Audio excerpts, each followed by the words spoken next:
ولا يحل لهن ان يكتمن ما خلق الله في ارحامهن، اللہ نے عورت کو حکم دیا، مسلمان عورت کو، کہ اگر تمہیں طلاق ہو جائے تو تمہارے پیٹ میں اگر حمل ہے، اس حمل کو، اس پریگننسی کو تمہیں چھپانے کی اجازت بولے نہیں ہے، اگر تم اللہ اور آخرت پر ایمان رکھتی ہو۔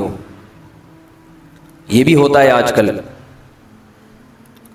کیونکہ اس معاملے میں مرد عورت کی زبان پر اعتماد کرتا ہے۔ اگر ایک مرد نے کسی عورت کو طلاق دی، عورت کو اگر حمل ہے وہ چھپا لے گی اور وہ بتائے گی مجھے مینسز آنا شروع ہو گئے، مرد یقین کر لے گا بھائی 3 مینسز گزر گئے، عدت ختم۔ کسی اور مرد سے نکاح کرے گی، اس کو بتائے گی بھائی میری عدت پوری ہو گئی ہے۔ اس بات کا امکان ہے کہ وہ بچہ کسی اور مرد کے کھاتے میں ڈال دے۔ مرد تو نہیں دیکھ رہا کہ باقی عدت ختم ہوئی ہے، یہ تو یہ عورت جانتی ہے اور اللہ جانتا ہے۔ تو اس معاملے میں اللہ نے حکم دیا عورت کو کہ وہ خیانت بولے نہیں کرے۔ مردوں کو اللہ نے حکم دیا کہ جب بھی کسی عورت کو تم طلاق دو گے تو اس کا مال چھیننے کی تمہیں اجازت نہیں ہے۔ لا یحل لکم ان تأخذوا مما آتیتموہن شیئا، جو کچھ اس کو دیا ہے نا شادی سے پہلے، ایک دھیلا بھی واپس لینے کی اجازت بولو نہیں ہے۔ آج جہیز بھی جو وہ اپنے گھر سے لائی ہے نا وہ بھی ہتھیا لیتے ہیں، اپنے دیے ہوئے گفٹ تو واپس لیتے ہی ہیں، جو وہ اپنے گھر سے لائی ہے وہ بھی ہتھیا لیتے ہیں۔ یہ سارے قرآن کے احکام ہیں جس کی آج دھجیاں اڑائی جا رہی ہیں، کیونکہ ان احکام کا لوگوں کو علم ہی نہیں ہے۔ لوگ محرم میں کربلا، ربیع الاول میں جو مخصوص بیانات ہوتے ہیں وہ، یعنی سیزن وائز چل رہے ہوتے ہیں ہم لوگ۔ جو پریکٹیکل لائف ہے ہماری، عملی زندگی ہے، جس کے لیے پیغمبر صلی اللہ علیہ وسلم کو بھیجا گیا، معاشرے کی اصلاح کے لیے، اللہ کے حقوق سکھانے کے لیے اور ایک دوسرے کے حقوق سکھانے کے لیے، اس پریکٹیکل لائف کی طرف ہماری توجہ نہیں ہے۔ ہم دوسری چیزوں میں زیادہ لگ گئے ہیں، بس وہ جوشیلی تقریریں، لوگوں کو رلانا دھلانا، یہ کام رہ گیا ہے بہت سو کا، سب کا نہیں۔ اہل حق ہر دور میں رہیں گے۔ تو اللہ نے حکم دیا کہ ڈیورس کے بعد آپ کو عورت سے کچھ لینے کی اجازت بولو نہیں ہے۔ ہاں، خلا کی صورت میں مہر واپس لے سکتے ہو۔ خلا یہ ہوتا ہے کہ مطالبہ عورت کی طرف سے ہو طلاق کا، آپ تو نہیں دینا چاہتے، اچھی بھلی زندگی گزر رہی ہے، اسی کو دماغ خراب ہو رہا ہے اس کا، نہیں مجھے نہیں رہنا، تو پھر اس صورت میں مرد اگر ڈیورس دے تو وہ یہ شرط لگا سکتا ہے کہ میرا خرچہ واپس کرو، خام خواہ میں کیوں کرایا خرچہ۔ کچھ دن پہلے ایک واقعہ سامنے آیا، ایک آدمی کی شادی ہوئی، دلہن نے پہلی رات کو بولا کہ آپ مجھے پسند نہیں ہو، میں تو کہیں اور شادی کرنا چاہتی تھی، ابا نے آپ کے متھے باندھ دیا۔ حالانکہ 6 مہینے سے تیاریاں چل رہی ہیں، اب کیا گزرے گی اس آدمی کے اوپر۔ تو خیر اس نے تو اٹھا کے پٹخنا ٹھکائی لگانا شروع کر دی، کمبخت ایک میسج کر دیتی کہ میں راضی نہیں ہوں، میرا خرچہ کرا دیا، اب پہلی رات کو بول رہی ہے کہ نہیں ٹھکائی لگانی چاہیے تھی، میں نہیں کہہ رہا، لیکن اس نے لگائی ٹھکائی، غلط کیا اس نے۔ تو ایسے موقع پہ بھائی ٹھیک ہے اپنا راستہ لو، میرا خرچہ واپس۔ اب کون رکھے گا ایسی صورت میں؟ چاہتی کہیں اور تھی بھائی تو چاہتی تھی بھی اگر کہیں اور، تو اب بتانے کی کیا ضرورت ہے؟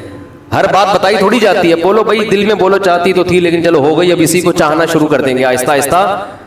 گدھا بھی اگر آپ پال لینا تھوڑے دنوں میں اس سے بھی محبت ہو جاتی ہے، تو پورا 2 ہاتھ 2 پاؤں کا انسان ہے، تھوڑے دنوں میں اچھا لگنے لگے گا، یہ سوچ کے صبر کر لو۔ پوری رپورٹیں پیش کر رہی ہیں اس کو پوری رپورٹ۔ تو ظلم وہاں سے ہو، مطالبہ وہاں سے ہو، تو پھر آپ واپسی کا مہر کا واپس مطالبہ کر سکتے ہیں، بھائی جو مہر دیا واپس دو۔ یہ بھی اللہ نے ان آیتوں میں حکم بیان کیا۔ ایک حکم اللہ نے یہ بھی بیان کیا کہ اگر رخصتی سے پہلے طلاق ہو جائے تو پورا مہر نہیں دینا پڑتا بلکہ آدھا مہر دینا پڑتا ہے۔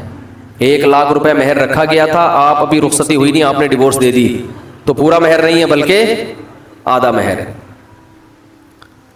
اس میں اللہ نے ترغیب دی ہے کہ مرد پورا دے دے تو اچھا ہے، اور عورت کو ترغیب دی ہے کہ آدھا بھی معاف کر دو تو اچھا ہے.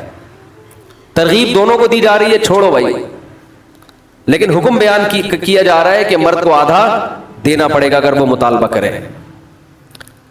اور اللہ نے اہم حکم یہ بھی بیان کیا کہ جب عورت کو طلاق دو تو جہاں وہ طلاق کے بعد نکاح کرنا چاہتی ہے اس کے نکاح میں رکاوٹ مت بنو, کباب میں ہڈی بننے کی کوشش مت کرو. یہ بھی زمانے جاہلیت میں ہوتا تھا اور آج بھی ہوتا ہے. فلا تعضلوهن ان ينكحن ازواجهن, اگر تم نے چھوڑ دیا ہے اس کو. عرب اس کو غیرت کا مسئلہ بنا لیا کرتے تھے کہ ہم نے چھوڑا ہے تو اب ہم کہیں اور اس کی شادی نہیں کرنے دیں گے. ہمارا معاذ اللہ یوں کہتے تھے تھوکا ہوا مال, جیسے آج بھی لوگ کہتے ہیں ہم نہیں کسی کہیں اس کو نکاح کرنے دیں گے. اس سے بھی قرآن نے کیا کیا, منع کیا. اور اس سے بھی منع کیا کہ اپنی مرضی سے زبردستی اس کا نکاح بھی مت کراؤ طلاق یافتہ کا. ینکحن ازواجہن, اپنے سلیکٹڈ شوہر سے نکاح کرنا چاہتی ہے تو تم کباب میں ہڈی بولو نہیں بنو. یعنی اس کو یہ رائٹ ہے کہ وہ جہاں چاہے نکاح کرے. یہ بھی خرابی ہے آج کل بعض علاقوں میں, یہ خرابی ہے کہ بیوہ کو یا طلاق یافتہ کو نکاح تو کرنے دیتے ہیں لیکن بعض علاقوں میں دستور ہے نکاح ہمارے ہی خاندان میں ہوگا, آپ ہمارے خاندان سے باہر نہیں جا سکتی. اس کو بھی قرآن نے کیا کیا, بولو ختم. نکاح بھی سے بھی نہیں روک سکتے اور نکاح بھی وہاں ہوگا جہاں آپ نہیں بلکہ یہ چاہے. اس میں اللہ نے عمر کی کوئی قید نہیں لگائی. 40 سال کی بیوہ یا طلاق یافتہ ہو, 50 سال کی ہو, 55 سال کی ہو, یہ تمہارا ہیڈ ایک نہیں ہے. تمہیں زیادہ ٹینشن لینے کی ضرورت نہیں ہے. لوگ بڑی ٹینشن لے رہے ہوتے ہیں کہ تمہیں ضرورت کیا ہے, اب 4 بچے ہیں تمہارے, 5 بچے ہیں, اس عمر میں تمہیں شادی کرتے ہوئے شرم نہیں آتی. چھوڑو بھائی, کیا ضرورت ہے.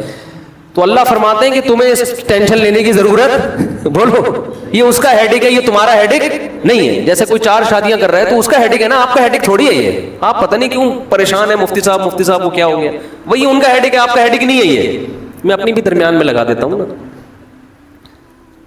تو ہر ایک کے ہیڈک ہم نے پالے ہوئے ہیں. وہ یہ کیوں کر رہا ہے, وہ یہ کیوں کر رہا ہے, وہ کم عمر سے شادی کیوں کر رہا ہے, وہ بڑی عمر سے شادی کیوں کر رہی ہے. یہ ہوتے ہیں نا لوگوں کے مسائل. اس نے یہ کیوں کر لیا. ایک خاتون نے مجھے بتایا کہ وہ ایک دفعہ بیوہ ہوئی, اللہ کی قدرت دوبارہ شادی, دوبارہ بیوہ ہو گئی. تیسری دفعہ جب ان کی شادی ہو رہی تھی لوگ مذاق اڑا رہے تھے, بس کرو یار 2 دفعہ بیوہ ہو گئی, اب آرام سے بیٹھو. اب وہ بیوہ تو کوئی بھی ہو سکتا ہے, جوانی میں بھی عورتیں بیوہ ہو جاتی ہیں. تو اب دیکھو لوگوں کو تکلیف ہو رہی ہے, بھائی یہ اس کا ہیڈک ہے. اچھا لوگ اس سے شادی کرتے ہوئے ڈر رہے تھے ان سے کہ میں بھی بیوہ, پھر میں نہ مر جاؤں. تو اس کا اس سے کوئی تعلق نہیں ہے. ہو سکتا ہے 2 دفعہ بیوہ ہونا تقدیر میں لکھا ہو, 3 دفعہ نہ ہو. یہاں مجھے وہ چٹکلا یاد آتا ہے, وہ ایک آدمی نے, ابے چھوڑو چٹکلوں کو, ابھی قرآن کو فوکس کرتے ہیں. آخر میں چٹکلے ہو نا یہ صحیح ہوتا ہے, درمیان میں ہی آ جائیں تو پھر سارا موضوع چینج ہو جاتا ہے. اتنے اچھے احکام بیان ہو رہے ہیں قرآن کے, آگے اس کو آپ نے لوگوں کو بتانا بھی ہے. تو اللہ نے حکم دیا کہ طلاق کے بعد ایک دھیلا واپس نہیں لینا.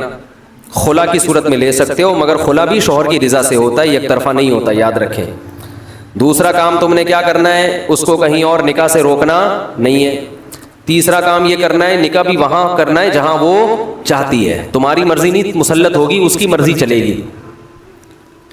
اور اگر پرانے شوہر سے نکاح کرنا چاہے اور 2 طلاقیں ہوئی ہوں تو وہاں بھی کر سکتی ہے, کیونکہ آیت کا ایک شان نزول بھی ہے. ایک صحابی نے اپنی بہن کا نکاح کسی صحابی سے کرایا, تھوڑے دنوں میں طلاق ہو گئی. طلاق ایک تھی, عدت ختم ہوئی, نکاح ختم. اب تھوڑے دنوں کے بعد دوبارہ ان دونوں کا دل چاہنے لگا کہ ہم آپس میں کمپرومائز کر لیں. ہوتا ہے وقتی طور پر اختلافات بہت زیادہ ہوتے آتے ہیں, جب دور رہتے ہیں تو آپس میں میلان ہونے لگتا ہے. لیکن وہ جو صحابی تھے نا جن کی بہن کو طلاق ہوئی تھی, انہوں نے کہا کہ اب میں اپنی بہن کا نکاح دوبارہ اس آدمی سے بولو نہیں کروں. اور کہا کہ یا رسول اللہ, میں نے ان کی عزت کی, ان کو اپنی بہن نکاح میں دی, انہوں نے لڑائی جھگڑا کر کے طلاق دے کے میرے گھر میں بٹھا دیا, میں کیسے دوبارہ. یہ ذلت محسوس ہوتی ہے نا انسان کو. قرآن میں اللہ نے آیتیں نازل کی کہ اگر وہ اپنے شوہر سے نکاح کرنا چاہتی ہے تو درمیان میں رکاوٹ مت بنو. لڑے بھی وہ خود تھے, اب جڑ بھی خود رہے ہیں. نہیں آ رہی بات؟ اس کو بھی لوگ غیرت کا مسئلہ بنا لیتے, سسر صاحب بنا لیتے ہیں. میرے داماد نے میری بیٹی کو طلاق دی ہے, میں تو نہیں واپس بھیجوں گا. بھائی دنیا میں جو آدمی میں لچک نہیں ہے نا, فلیکسیبلٹی نہیں ہے, لچک نہیں ہے جس میں, وہ کبھی بھی کامیاب نہیں ہو سکتا. یاد رکھو یہ جو ہوتا ہے نا, میں اصول کا پکا. بھائی اصول کا پکا ہونا تو اچھا ہے, لیکن یہ اصول ہی غلط ہے کہ جو کہہ دیا تو اس پہ قیامت تک قائم رہنا ہے. یہ اصول ہی غلط ہے. اصول یہ ہونا چاہیے کہ جب موقع کی مناسبت سے جو بات ٹھیک لگے گی اپنے آپ کو چینج کر لوں گا. یہ اصول ٹھیک ہے, اس اصول پہ پکے رہو. اور یہ نبی سے ہمیں ملتا ہے یہ اصول. حدیث میں آتا ہے ایک صحابی نبی کے پاس آئے, مجھے صدقہ چاہیے, یہ چاہیے, وہ چاہیے. آپ نے فرمایا اللہ کی قسم تم پر خرچ نہیں کروں گا میں. وہ چلے گئے, آپ نے دوبارہ بلایا, فرمایا ان پہ صدقہ کرو, دے دو. وہ پریشان, یا رسول اللہ آپ نے تو قسم اٹھائی تھی کہ میں آپ کو نہیں دوں گا. آپ نے فرمایا مر رآ علی یمین فرآ غیرہا خیرا منہا فلیکفر عن یمینہ. کہ جو شخص کسی بات پہ قسم اٹھا لے, جائز بات ہو, کوئی اگر حرام پہ قسم اٹھائی وہ تو بچنا لازم ہے نا, کہ میں گناہ نہیں کروں گا, وہ تو ویسے ہی حرام ہے. جائز کام, صدقہ تو جائز ہے نا, بلکہ ثواب ہے. فرمایا کوئی کسی جائز کام پہ قسم اٹھائے, پھر بعد میں اس کو خیال ہو کہ مجھے قسم توڑ دینی چاہیے, اس کا مائنڈ کیا ہو گیا, چینج, تو اسے چاہیے قسم توڑ دے اور کفارہ ادا کر دے, اس قسم پہ قائم بولو نہ رہے. قسم پہ جب قائم نہ رہنے کا حکم ہے تو بغیر قسم کے میں نے جو بول دیا بس وہ پتھر پہ لکیر بن گیا, یہ تو پاگل اور گدھے ہونے کی علامت ہے. قسم بھی اگر کھا لی ہو تو بھائی اس وقت یہ خیال تھا کہ نہیں دینا, اب زمینی حقائق کہہ رہے کہ اس کو دینا ہے, تو اب قسم توڑو, کفارہ ادا کرو اور دے دو. بات نہیں آ رہی میرا خیال ہے. یہ کس کی سیرت ہے, نبی کی. نبی سے زیادہ کسی کی پکی زبان ہو سکتی ہے, لیکن ایسی لچک سکھائی ہے کامیاب بننے کے لیے کہ یہ نہیں کہ جو کہہ دیا تو وہ پتھر پہ لکیر. گراؤنڈ ریئلٹی کے لحاظ سے, ماحول کے چینج ہونے کے لحاظ سے آپ نے اپنا رویہ کیا کرنا ہے, چینج کرنا ہے. اس وقت آپ کی رائے یہ تھی, اب آپ کی رائے وہ ہے, کیونکہ زمینی حقیقت بھی چینج ہوتی ہے اور انسان کی نالج بھی چینج ہوتی ہے اور انسان کی رائے بھی چینج ہوتی ہے. بعض دفعہ نالج چینج نہیں ہوتی, انسان تانے بانے ملا کے ایک رائے قائم کرتا ہے, بعد میں جب اور گہرا سوچتا ہے تو اسے لگتا ہے کہ وہ رائے ٹھیک نہیں تھی, تو وہ اسٹیٹمنٹ اس کا کیا ہو جائے گا, چینج. کوئی بات نہیں, دن میں 100 دفعہ چینج ہو جائے. ناکام وہ ہے جو کہہ دیا تو اڑ گیا, بس کچھ بھی ہو جائے. اب دیکھو ایک آدمی آپ کو مستحق نظر نہیں آ رہا تھا, آپ نے کہا اللہ کی قسم تجھے میں صدقہ نہیں دوں گا, تو فراڈی ہے. بعد میں پتا چلا نہیں فراڈی نہیں ہے, آپ کو نہیں, میں نے تو بول دیا تھا میں نہیں دوں گا. بھائی اب فراڈی ہونے کی بیس پہ نہیں دے رہے تھے, تو اب پتہ چل گیا یہ فراڈی نہیں ہے. بعض دفعہ پہلے بھی پتا تھا فراڈی نہیں ہے, اب بھی پتا ہے نہیں ہے, لیکن پہلے خیال تھا کہ نہیں دینا چاہیے, اب خیال ہے کہ دے دینا چاہیے, تو رائے چینج کر لو. بہت مشکل ہے. اور گھریلو جھگڑوں میں تو میاں بیوی کی طبیعت میں اگر لچک نہیں ہے نا, 4 دن بھی ان کا رشتہ نہیں چل سکتا. یہ تو مجھ سے ابھی لکھوا کے سگنیچر انگوٹھے لگا لو, جیسے سبزی والے نے ٹھپے لگائے تھے انگوٹھے لے کے گھوم رہا ہوں. لیکن آپ انگوٹھے نہیں, آپ مجھے پکڑ لینا, میں کہاں بھاگوں گا. وہ جب بھی انگوٹھے کی بات آتی ہے مجھے وہ سبزی والا یاد آتا ہے جس کو میں نے بزنس کے لیے پیسے دیے تھے اور اس نے ایمانداری میں اسٹیمپ پیپر پہ اپنے انگوٹھے لگا کے دیے تھے. جب وہ پیسے لے کے بھاگا تو 3 سال میں نے وہ انگوٹھے سنبھال کے رکھے. اب لوگ مجھے کہتے ہیں نا وہ فلاں آدمی کو میں اتنے کروڑ روپے دے رہا ہوں تو اتنا ایماندار ہے, میں تو اسٹیمپ پیپر پہ لکھوا رہا ہوں اور انگوٹھے بھی لگوا رہا ہوں. میں کہتا ہوں یہ انگوٹھوں کا تذکرہ میرے سامنے مت کیا کرو, انگوٹھوں سے کچھ بھی نہیں ہوتا. بندہ اگر 2 نمبر ہے, اسٹیمپ پیپر بکری کو کھلا دینا, کسی کام کا نہیں ہے یہ اسٹیمپ پیپر, عدالت سے بھی نہیں نکلوا سکتے. سمجھتے ہو, لکھوایا کرو ضرور, لیکن اس سے ہوگا کچھ بھی نہیں. عدالت انگوٹھا دیکھ کے بولے گی ٹھیک ہے انگوٹھا, اب انگوٹھے کو پکڑ کے جیل میں ڈال دو بس. انگوٹھے کو دیے تم نے پیسے, بندہ تو پکڑائی میں آئے گا ہی نہیں, آ بھی گیا تو کچھ بھی نہیں کر سکتے. عدالت کہے گی دیے کیوں تھے. تو پیسہ دینے سے پہلے 100 دفعہ سوچا کریں. خیر, تو کیا بات چل رہی تھی, ابے انگوٹھے کی بات کہاں سے آئی.